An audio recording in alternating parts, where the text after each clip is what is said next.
От двух бычков до целой фермы Адам Исмурзиев 4 года назад запустил «Дело жизни». Парень занимается разведением крупного и мелкого рогатого скота. В его хозяйстве десятки коров, телят, баранов и ягнят. Ну, с малых лет нас родители учили этому. Занимаемся с малых лет этим делом. Дело нравится, хоть и тяжелое. Но вот это очень халяльная работа, поэтому работаем всей семьей, хоть и трудно. У Адама Исмурзиева большая семья, хозяйством они занимаются все вместе. Один бы он ничего не успел, признается молодой человек. Параллельно Адам преподает Коран в медресе и в школе, учит детей правильно читать священное писание. Утро начинается с выгулом. Нужно отбить телят. У нас вот стадо делится на два вида сейчас. Одни у нас в горах сейчас.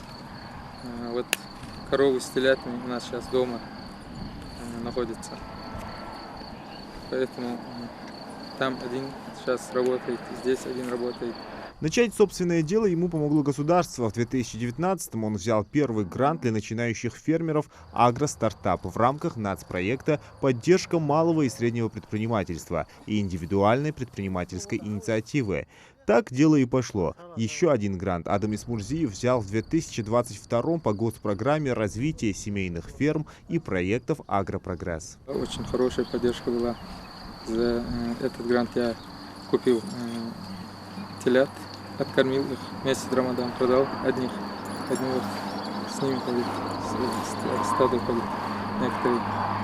Ферма Эсмурзиевых разрослась, содержать скот становится труднее, их сложно пасти. Недавно одну корову даже сбили.